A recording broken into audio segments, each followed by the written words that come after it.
Graças a Deus, igreja. Amém? Abra sua Bíblia comigo então aí no livro de Efésios. Efésios capítulo 2.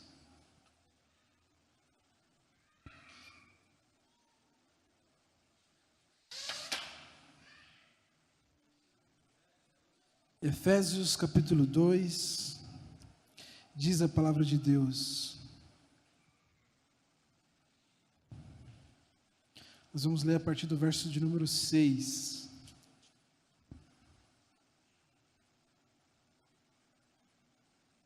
Efésios 2:6, diz a palavra de Deus: E nos ressuscitou juntamente com Ele, e nos fez assentar nos lugares celestiais em Cristo Jesus, para mostrar nos séculos vindouros as abundantes riquezas da sua graça, pela sua benignidade para conosco em Cristo Jesus. Verso 8: Porque pela graça sois salvos, por meio da fé. E isto não vem de vós, é dom de Deus. Não vem de obras, para que ninguém se glorie. Verso 10: Porque somos feitura sua, criados em Cristo Jesus, para as boas obras, as quais Deus preparou para que andássemos nelas. Amém? Feche teus olhos. Pai querido amado, esta é a tua palavra que foi lida e será pregada aqui nesta noite. Espírito Santo, conduza-nos, ó Deus, ao entendimento da tua palavra, que cada um saia daqui com a tua palavra gravada no coração, que ela venha gerar frutos, que ela venha gerar transformação, que ela possa, ó Pai, operar uma metanoia em nosso cérebro, para que nós possamos compreender qual seja a boa, agradável e perfeita vontade do Senhor. Ajuda-nos, ó Pai, te pedimos no nome de Jesus, que ninguém saia daqui, ó Pai, da mesma forma como entrou, no nome de Jesus. Amém. Nós temos falado, repetido na tecla, a respeito da necessidade de uma transformação na mente, para que você experimente a boa, perfeita e agradável vontade de Deus. O texto de Romanos, capítulo 12, verso 1 e 2 diz isso, que você não poderá experimentar, você não pode experimentar a boa, perfeita e agradável vontade de Deus, se você não passar por um processo de transformação na sua mente. Se você não passar por esse processo de transformação na mente, você não experimenta a boa vontade de Deus, e você não vive o melhor de Deus na sua vida. Queremos dar continuidade nesse ensino, e por isso escolhemos esse texto. Este texto de Efésios é um dos textos mais claros a respeito de salvação. Onde o apóstolo Paulo, é o livro, Efésios é o livro onde ele fala da igreja, e essa é a porção da palavra de Deus, onde ele deixa muito claro isso para nós. Então, seria qualquer despropósito tentarmos aprofundar algo que é tão claro. Olha o que diz o verso de número 8. Porque pela fé, porque pela graça sois salvos mediante a fé. Não vem de obras, para que ninguém se glorie. Então nós sabemos, temos clareza disso, acho que não há nenhuma dúvida quanto à salvação pela graça. A salvação pela graça significa que ela é de graça para nós. Mas para Deus não foi de graça. Ela é de graça para nós hoje, mas ela custou um preço muito caro. Para você é de graça, o pastor até falou aqui, algumas pessoas não valorizam tão grande presente, esse valiosíssimo presente que Deus nos dá, que é a salvação. Ela para você é de graça, mas ela custou um preço muito caro, é o preço da morte de Jesus no Calvário. Deus escolheu entregar o seu Filho por amor de nós. Todos conhecemos a palavra que diz em Coríntios, e principalmente em Romanos há um verso que o apóstolo Paulo fala assim, que o salário do pecado é a morte. Então, como nós somos pecadores, nós deveríamos receber a punição que é a morte.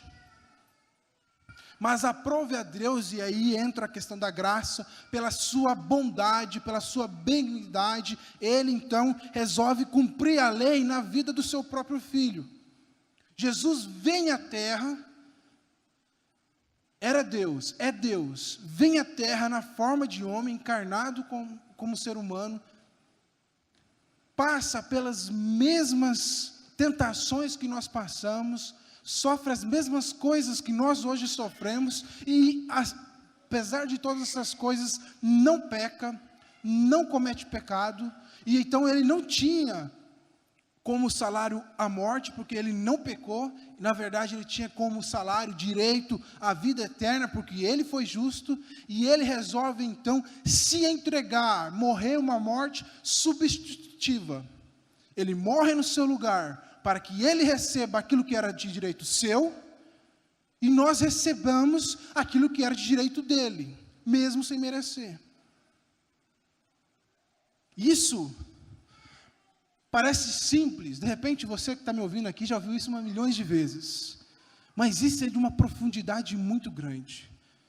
Você precisa compreender o que significa a morte substitutiva de Cristo no Calvário. Quando ele morre no seu lugar, há uma transferência, você recebe o que ele deveria receber, e ele recebe o que nós deveríamos receber. E há um texto na palavra de Deus em João, que eu gosto muito, e quando eu li pela primeira vez, ou não quando eu li pela primeira vez, mas quando aquilo me revelou pela primeira vez, quando saltou aos meus olhos pela primeira vez, me deixou muito impactado, que é justamente o momento onde Jesus se entrega para ser levado morto. Se você ler lá o texto de João, Judas dá um beijo ali em Jesus, revelando que ele seria o rei dos judeus.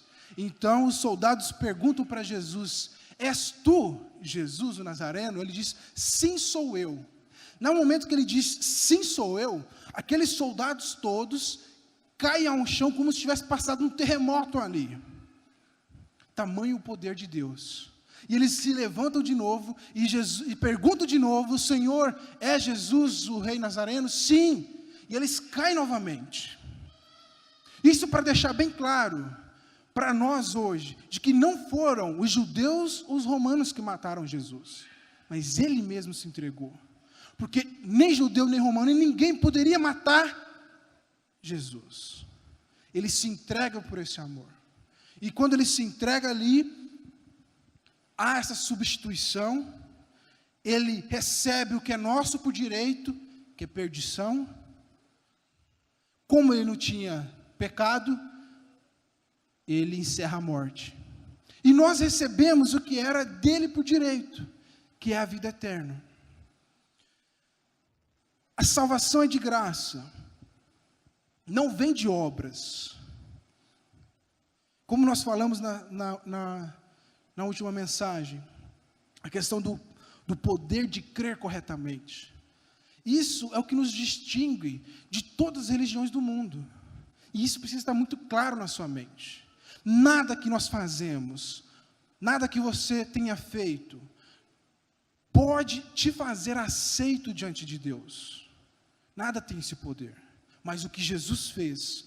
E então, para você alcançar a salvação, a palavra que é usada aqui, a salvação é pela graça, é pela bondade de Deus, foi por causa da bondade de Deus, e ela é pela fé. O que é exigido de nós hoje é fé. Hebreus capítulo 11, verso 6 diz assim, que ninguém pode agradar a Deus se não usar a fé. A fé é um elemento fundamental, principiológico do cristianismo. Não há cristianismo sem fé. É mediante a fé que você alcança a salvação. É mediante a fé no Filho de Deus, é você crer que Jesus, sendo Deus, veio à terra, morreu no seu lugar, ressuscitou ao terceiro dia, para que você tivesse vida e pudesse ser feito Filho de Deus. É nessa crença que está baseado o cristianismo. Então, a partir do momento que eu creio, e eu faço como João 1:1-12 diz, todos aqueles que o receberam, todos aqueles que creem em Jesus, que ele veio e morreu no nosso lugar, é dado a estes o poder de serem transformados filhos de Deus. E eu quero que você medite nisso comigo. João diz que todo aquele que o recebeu, é transformado em filho de Deus. A essa transformação, Jesus fala em João capítulo 3 para Nicodemos que é um novo nascimento. Lembram quando Nicodemos vai se encontrar com Jesus na calada da noite? Aí Jesus fala, mestre não entende essas coisas. É a questão da revelação do novo nascimento. Porque quando você recebe Jesus dentro de você, esse dínamos, esse poder que te transforma em filho de Deus, opera em nós um novo nascimento. Você nasce espiritualmente.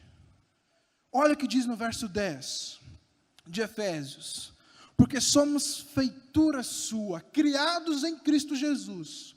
Esse feitura, esse verbo aqui, ele ficaria muito bem traduzido pela palavra poema.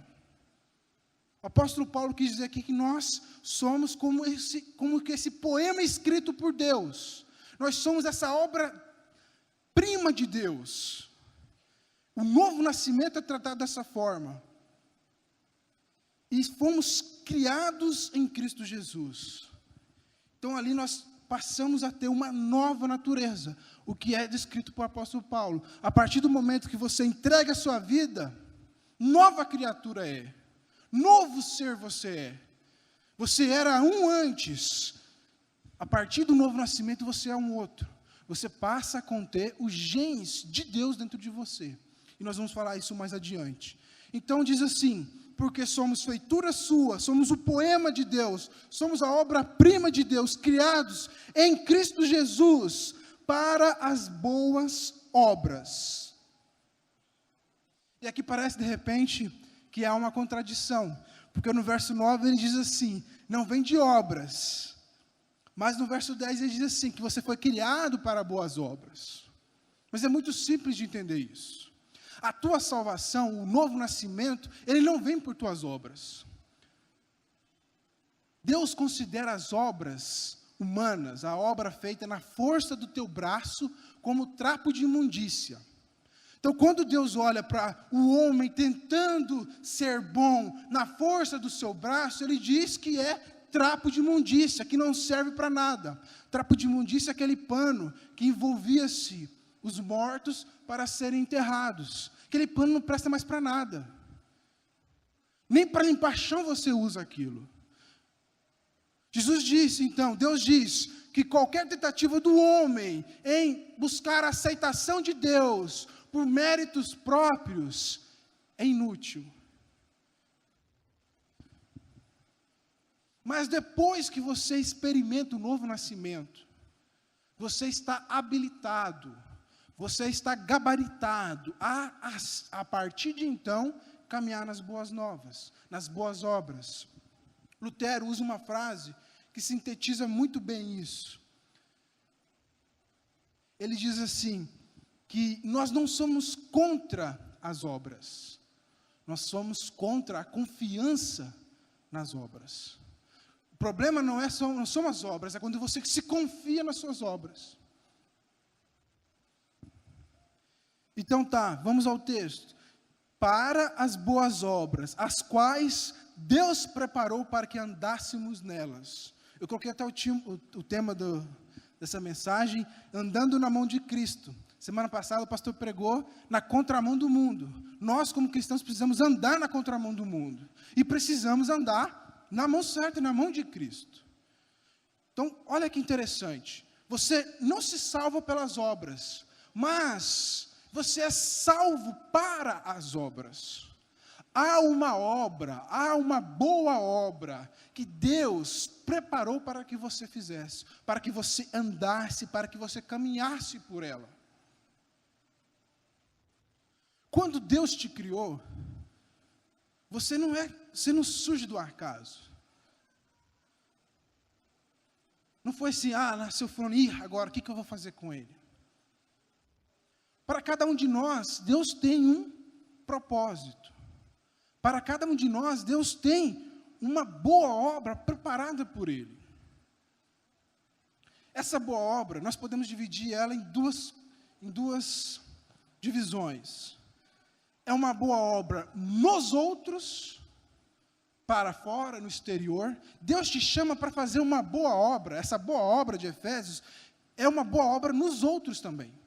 Deus te chama, todos conhecem aquele verso lá de Mateus 28, 19, que Deus diz: ide a todo mundo, pregai o evangelho, ensinai toda criatura. Marcos 16, 15, também diz: pregai a boa palavra do evangelho, libertai os cativos, curai os enfermos. Essa é uma obra que Deus nos chamou, é uma revelação geral de Deus para cada um de nós. Todos nós somos chamados para essa boa obra, que foi preparada por Deus, para que você ande por ela. Mas essa boa obra nos outros, não é somente essa revelação geral. Não sei você, mas eu muitas vezes, mesmo sabendo que eu tinha que discipular, mesmo sabendo que eu tinha que ensinar, mesmo sabendo que eu tinha que pregar a palavra, mesmo sabendo que eu tinha que manifestar as obras de Cristo lá fora nesse sentido, sempre havia dentro de mim uma indagação: Senhor, afinal de contas, o que o Senhor quer de mim? Havia uma angústia sincera no meu coração, e há uma angústia sincera no coração de todos aqueles que buscam ser fiéis a Deus, porque nós sabemos que não há só essa revelação geral. Há uma revelação específica para cada um de nós. Deus tem um propósito específico que só você pode cumprir nesta geração, nesta cidade, na tua família, na tua sala de aula, no teu trabalho. Queria que você abrisse a Bíblia comigo em Salmos. Abre lá o texto de Salmos, capítulo 139. Olha o que o salmista diz para Deus.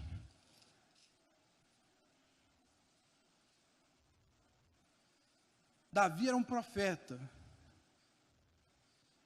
E muitas das suas palavras, muitos dos seus hinos, são imbuídos dessa profecia que sai dos seus lábios. Olha o que ele diz. Você pode ler depois, é um salmo muito bonito, o Salmo 139. Mas eu vou ler só o verso 16 com vocês hoje. Diz assim: os teus olhos viram o meu corpo ainda informe, e no teu livro todas estas coisas foram escritas, as quais em continuação foram formadas, quando nem ainda uma delas havia. O que o salmista está reconhecendo aqui? E você pode ler lá em Apocalipse 21, verso 12, diz, 20, verso 12, quando há o grande julgamento, abre-se o livro da vida e abrem-se os livros. Para cada um de nós, há um livro escrito diante de Deus. Quando você nasceu, você não nasceu por acaso. Você nasce com um propósito de Deus, havia uma expectativa de Deus a teu respeito, algo que só você pode fazer. De repente a tua vida hoje ainda não faz sentido. De repente você é cristão há 2, 3, 5 anos e a tua vida ainda não faz sentido. É porque você ainda não descobriu qual é o propósito de Deus para a tua vida. O que é que Deus te constituiu para você fazer? Porque além de fazer todas essas coisas aqui, discipular, pregar, libertar cativos, curar enfermos, além de todas essas coisas, há algo mais para você, há algo específico para você que você precisa buscar em Deus. Você não foi criado ao acaso. Deus tem um plano para a sua vida. Ele diz que é um plano bom, é um plano de paz, é um plano de bem para você.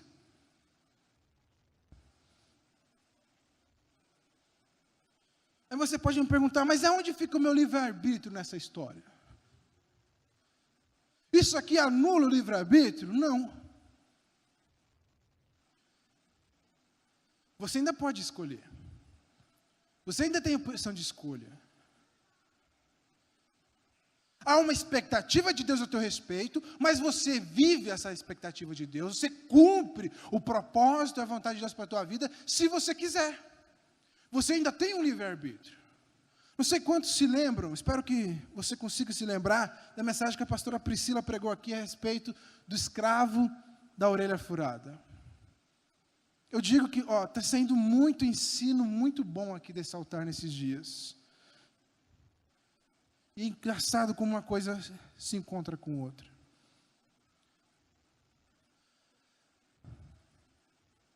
A simbologia do escravo da orelha furada era que naquele tempo de Israel, um escravo que ele era liberto, que ele ganhava a carta de alforria do seu senhor, ele estava livre para ir e fazer o que bem entendesse da sua vida, viver sua vida da forma como ele entendesse.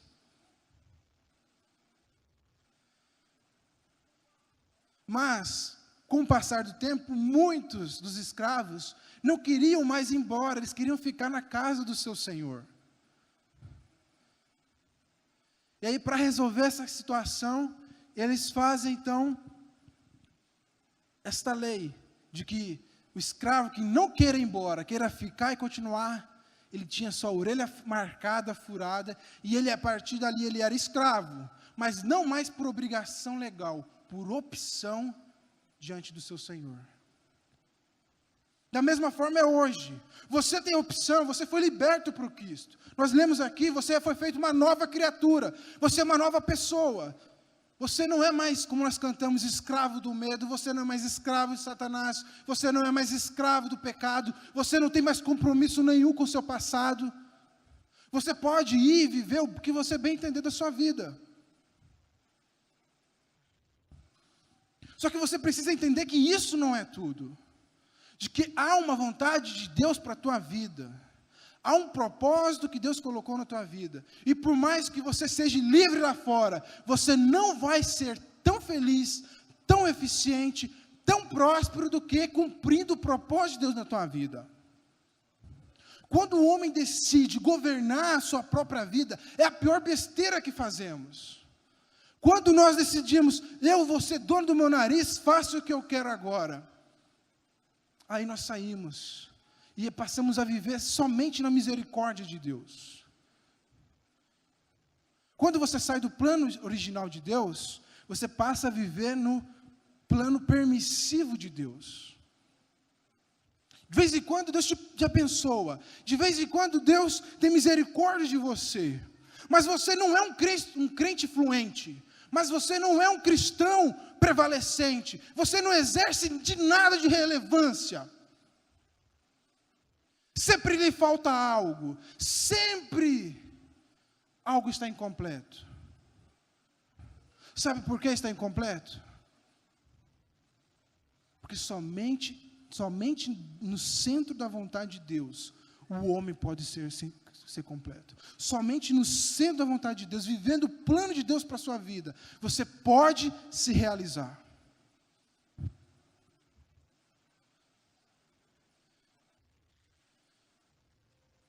Voltemos a Efésios.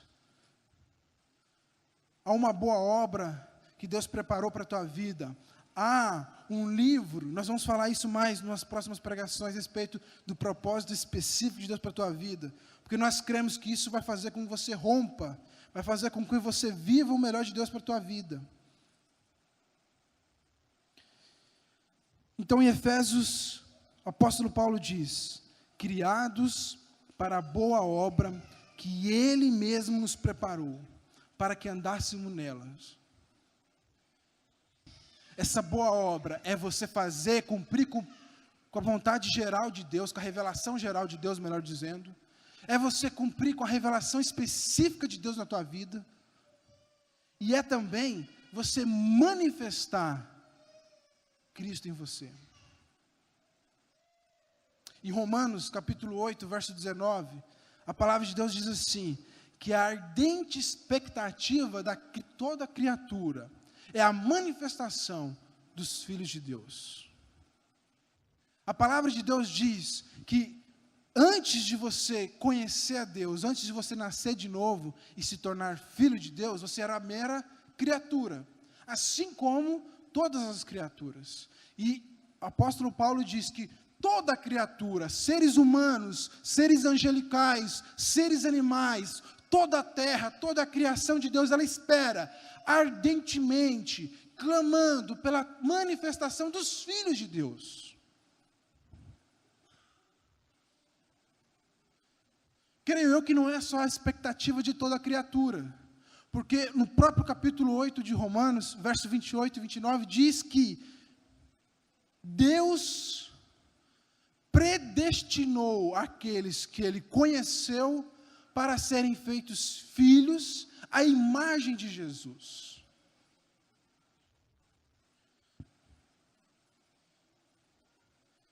Então não é expectativa só de toda a criação, é expectativa de Deus também. Porque a partir do momento que você nasce de novo, essa é a verdadeira predestinação. Porque a salvação ela é disponível para todos. Timóteo diz isso. O apóstolo Paulo, escrevendo a Timóteo, diz isso. Que a salvação, o desejo de Deus é que todo homem se salve.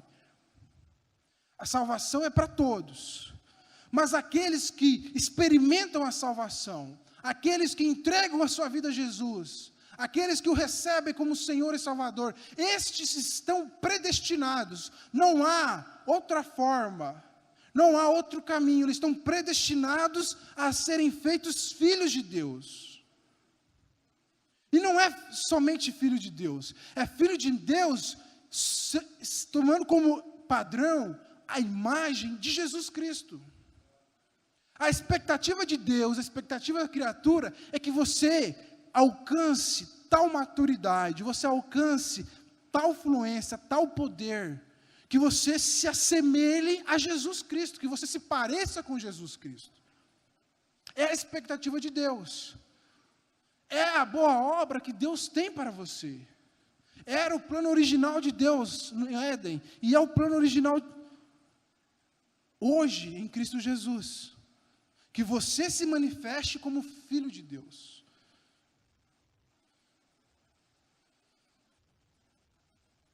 Às vezes, quando falamos isso,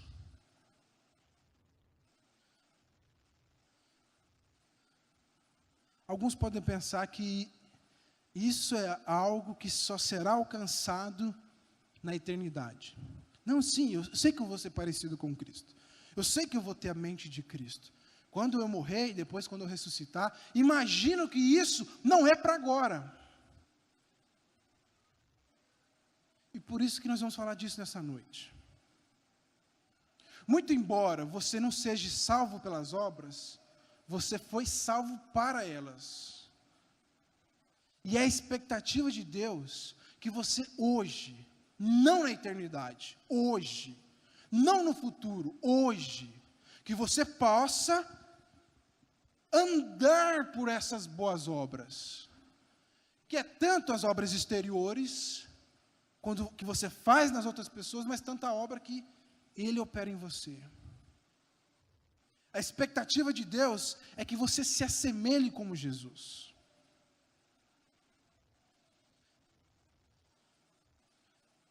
De repente você já leu os evangelhos, como um bom cristão de pelo menos um mês de convertido, já leu todos os 4 evangelhos.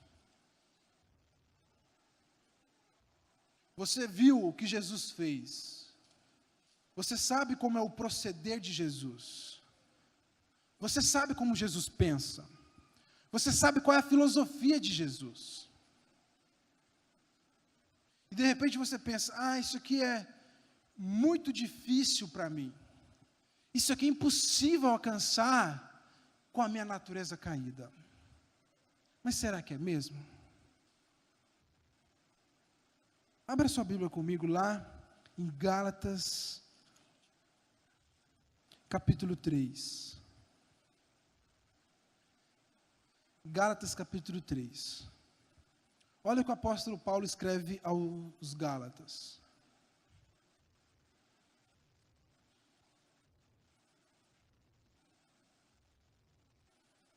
Para aproveitando já, queria só reforçar o aviso do pastor a respeito do curso do Novo Testamento. Serão 8 dias, serão 16 aulas que podem mudar a sua vida. Decida fazer isso. Decida avançar mais. nós falamos de que o cristianismo é uma questão de você comer corretamente e é uma questão de você crer corretamente. E eu tenho certeza que essa visão do Novo Testamento que você vai ter a partir desse curso vai te ajudar a você ser um crente melhor, um cristão melhor. E você vai entender como que funcionam os livros, qual que é a estrutura do Novo Testamento, e vai ficar muito fácil para você ler a Bíblia a partir de então, desse panorama que nós vamos dar. Diz assim, Gálatas capítulo 3, Gálatas é o livro que fala da graça, é o confronto da lei e da graça. O apóstolo Paulo diz aos Gálatas, ó insensatos Gálatas, ou em outras palavras, insensato, né, de repente a tradução aqui, mas ele estava muito irado quando ele escreveu isso aqui. Se você estudar um pouquinho, você vai ver que ele estava muito irado quando ele fala isso aqui. Ó insensato Gálatas, quem vos fascinou para não obedecerdes à verdade, a vós, perante os olhos de quem Jesus Cristo foi evidenciado, crucificado entre vós? Só quisera saber de vós isto. Paulo fala isso. Só quero saber de vocês uma coisa.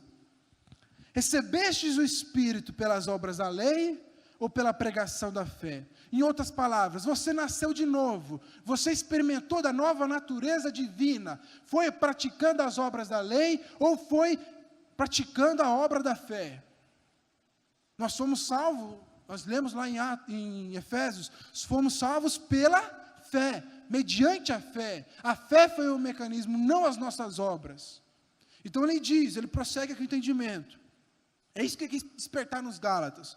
Vocês foram salvos, vocês receberam o Espírito praticando obras da lei ou pela pregação da fé?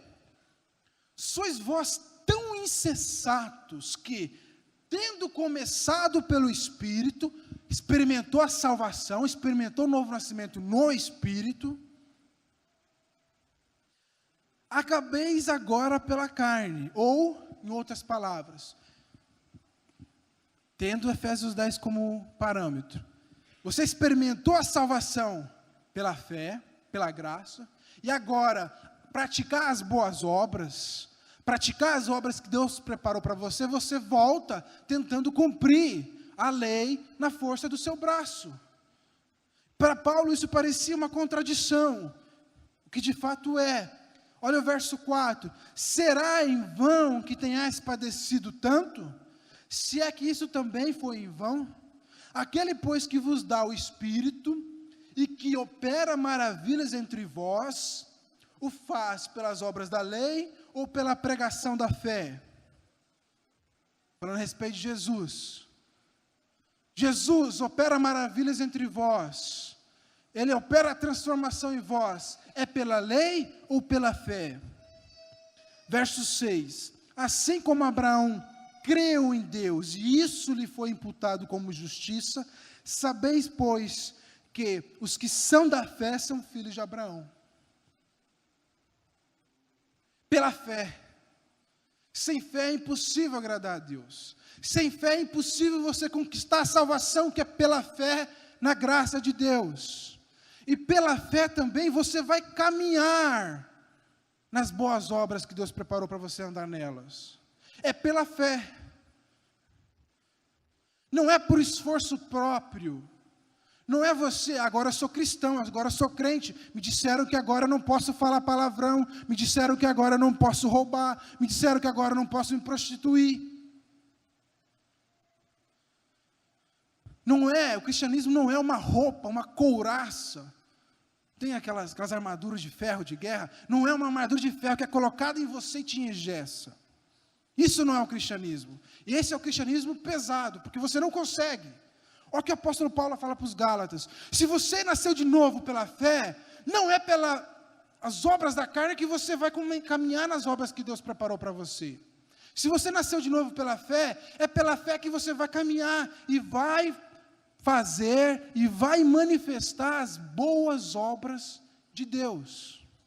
Jesus, quando era interrogado pelos fariseus a respeito de fazer alguma coisa, de obra, né? Qual é a obra que o Senhor quer que nós façamos? Ou qual é a obra de Deus, mais especificamente, que diz o texto lá em João capítulo 6? Ele diz, a obra de Deus é esta: crer naquele que me enviou. Essa é a obra de Deus. A tua fé é a obra de Deus. Você crer corretamente é a obra de Deus. Você crê na palavra do apóstolo Paulo, que ele diz, quando você nasce de novo, as coisas velhas ficam no passado, eis que tudo se torna novo, você é nova criatura. A partir do momento que você crê nisso, aí você está fazendo a obra de Deus. Quando a palavra diz que Deus te predestinou para ser conforme o Filho de Deus, e você crê nessa palavra, simplesmente crê, eu vou ser igual ao Filho de Deus. Eu tenho dentro de mim os genes que me capacita a ter a imagem de Deus. Esta é a obra. O apóstolo Paulo não quer de você nenhuma ação. Ele quer que você creia. Lembra que nós falamos? O poder de crer corretamente. Cristianismo é isso. É você crer corretamente. É você olhar para a palavra de Deus e crer no que a palavra de Deus te ensina.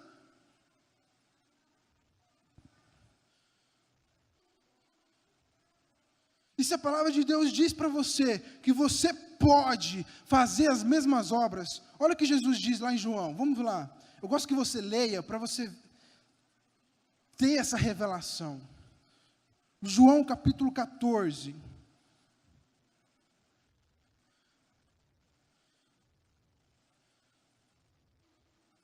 Ele diz assim no verso 11: crede-me que estou no Pai, e o Pai em mim, crede-me ao menos por causa das mesmas obras. E olha o que ele diz no verso 12: na verdade, a verdade é que aquele que crê em mim também fará as obras que eu faço. Crer novamente. O problema é que nós temos dificuldade de crer.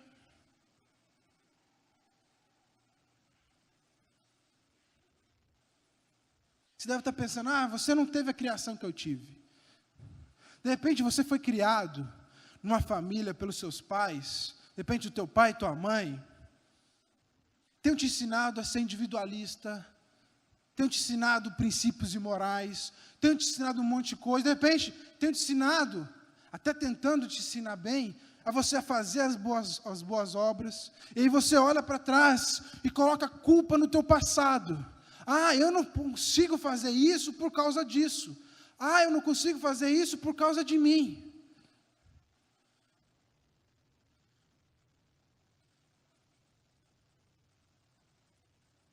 Mas quando Jesus diz que você precisa nascer de novo,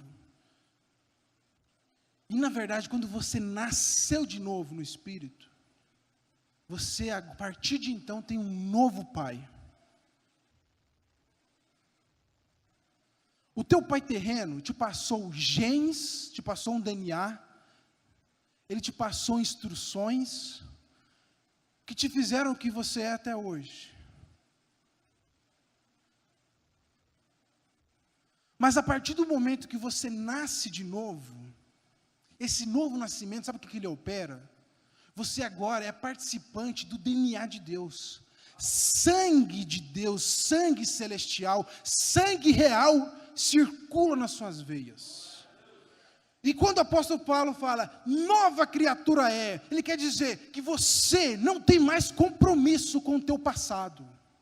Você não tem mais compromisso com o que os teus pais te passou, seja por DNA, seja por ensino. Você não tem mais compromisso com isso. Você não tem mais compromisso com nada disso. Você agora tem compromisso com esse novo DNA que é posto em você, esse novo gene, esse poder que te faz, a partir de hoje, conseguir caminhar no sentido de ser a imagem de Deus.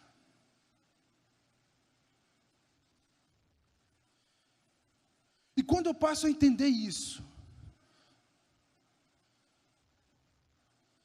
quando eu paro de me render ao pecado, porque eu digo, o crente, a partir do momento que se converte, ele é livre, a palavra diz que ele é livre. Quando eu li isso lá em Romanos, isso mudou minha vida. Em Romanos, o apóstolo Paulo diz assim, que aquele que é nova criatura, aquele que é de Deus, ele não é mais dominado pelo pecado. Por isso que o crente hoje consegue dizer não para o pecado. Lá fora, as criaturas que não receberam Jesus ainda como Senhor e Salvador da sua vida, ele não pode dizer não para o pecado. Às vezes a gente olha até com um olhar de julgamento, olha lá ele escolhendo essa vida, ele andando, ele está afundando lá no lixo. Mas a verdade é que aquele que não creu ainda, aquele que não recebeu a nova natureza, ele não tem escolha. Ele peca, porque está condenado a pecar. Mas a partir do momento que você recebe a nova criação dentro de você, a partir do momento que Deus coloca o seu filho dentro de você, que ele te integra a essa família real, você tem poder de dizer não para o pecado. Você tem poder de dizer não para o mundo.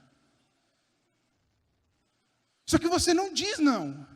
Você se rende a uma crença errada na sua mente, de que você sempre foi assim, e não há como você mudar, de que isso é mais forte que você. O pecado, meu irmão, não é mais forte que você. Você pode dizer não, você tem opção de escolha.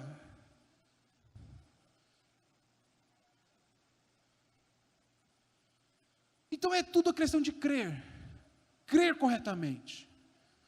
É você crer que a partir do momento que você nasce de novo, você é parte da família de Deus. Você é filho de Deus. E que o teu destino é fazer as mesmas coisas que Jesus fez. Você deveria olhar de manhã, acordar e orar e falar: Senhor, que seja mais um dia de crescimento. Que seja mais um dia onde eu possa amadurecer e manifestar mais e mais a imagem do meu irmão mais velho.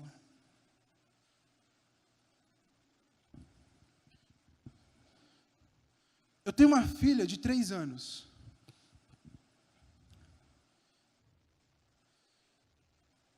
E quando ela foi concebida um ser humano.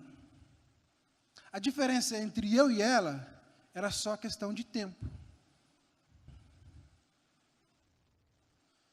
A partir do momento que ela foi crescendo, a partir do momento que ela foi se alimentando, ela vai se desenvolvendo. E a partir do momento que ela vai se desenvolvendo, ela vai manifestando a minha imagem e a imagem da mãe dela. Da mesma forma é você, meu querido. O que você precisa é só comer.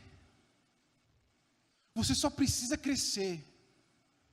As obras vão aparecer na sua vida porque você é filho de Deus. Você só precisa comer, você só precisa crer corretamente, você só precisa amadurecer. Vão aparecer as boas obras. Você vai experimentar, você vai manifestar a imagem de Jesus na tua vida. Creia dessa forma. Esta é a verdade bíblica, este é o Evangelho. Jesus veio nos trazer de novo para com Ele. Não é na força do teu braço. Não é você colocando uma mordaça na sua boca para você parar de mentir. Não é você pôr uma mordaça na sua boca para você parar de fazer fofoca. É só você crer que Deus, a partir do momento que você nasceu de novo, você tem opção de escolha e você não precisa mentir e você não precisa fazer fofoca. Mas isso parte de uma crença correta. E para você crer corretamente, você precisa comer a palavra de Deus. Deus te destinou para ser um vencedor. O que você precisa fazer é só crescer, é só amadurecer, é só você deixar a natureza divina que está em você se manifestar. E aí você vai se manifestar no corpo, junto com os irmãos.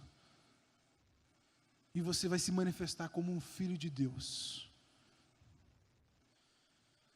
Queria que você se colocasse em pé.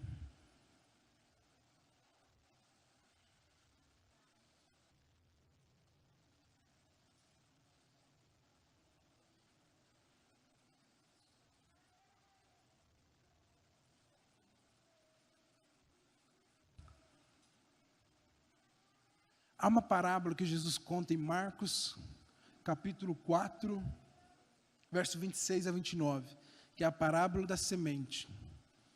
Lá diz assim, que um semeador, um agricultor, saiu a semear, e ele semeou o campo, e depois que ele semeou, ele foi dormir. Jesus diz assim, assim é semelhante o reino dos céus. Quando aquele semeador acorda, ele olha para fora, abre a janela e vê tudo lá. O que ele plantou, a ponto de colher. E ele vai e colhe. Assim é semelhante o reino dos céus. Não é uma obra que você tenha que fazer. Você quer manifestar a presença de Deus? Você quer manifestar o caráter de Cristo? Você quer manifestar a imagem de Cristo? Você quer fazer as mesmas obras que Cristo? Isso é possível. Descanse nele. Vai dormir. Mas se alimente. Passe a crer corretamente. A partir do momento que você come, você amadurece e cresce corretamente. Eu queria que você fechasse seus olhos, que você cantasse essa canção novamente. Eu vim de casa pensando nessa canção. Eu ia até pedir para eles ministrarem, e acabaram que estava na lista para ser ministrado no louvor. Eu não creio em coincidências. O que você precisa fazer a partir de hoje é crer nas verdades da palavra de Deus. A obra que Deus espera de você é que você creia e que você caminhe por elas. Feche os teus olhos. Ore a Deus nessa hora. Cante esse louvor com uma oração do teu coração. Coração desejoso a manifestar as obras de Deus, de amadurecer em Deus, de deixar fluir a imagem de Cristo poderosa, triunfante, irresistível. Oh Deus, Tu me desvendas com a melodia, me chamaste pelo nome. oh, Ele te chama pelo nome. Se outra vez em sua família o teu sangue flui em mim, eu não sou mais escravo do medo, eu sou filho de Deus, eu não sou mais escravo do medo, eu sou filho de Deus. Oh glória! Eu sou filho de Deus. Eu tenho a natureza de Deus dentro de mim.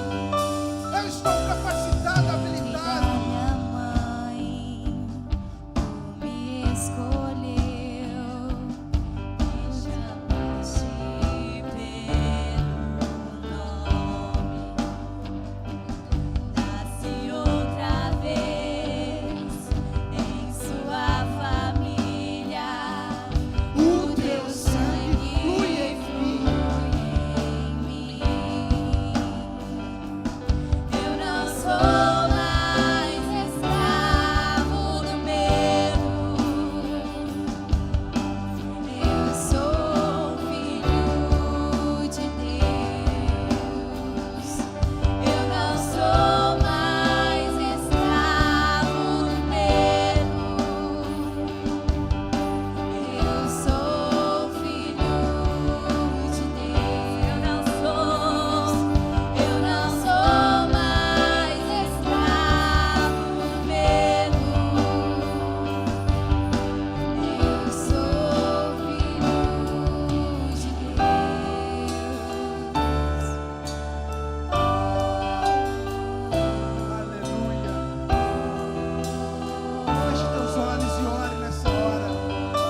única condição é você receber Jesus como Senhor e Salvador da tua vida.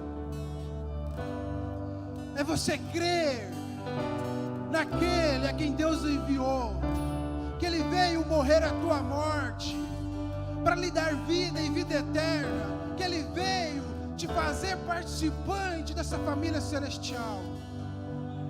Você que nunca entregou sua vida para Cristo ainda, você que não recebeu como Senhor e Salvador, você que não deu esse pequeno passo de fé, quer crer em Jesus e recebê-lo como único, suficiente Salvador e Senhor da tua vida, levante teu braço como sinal.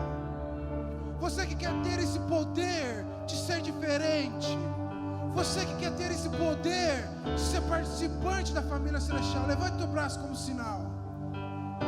Nós vamos orar por você. É a única coisa que você precisa, é a única condição. Que você tenha outra oportunidade, em nome de Jesus.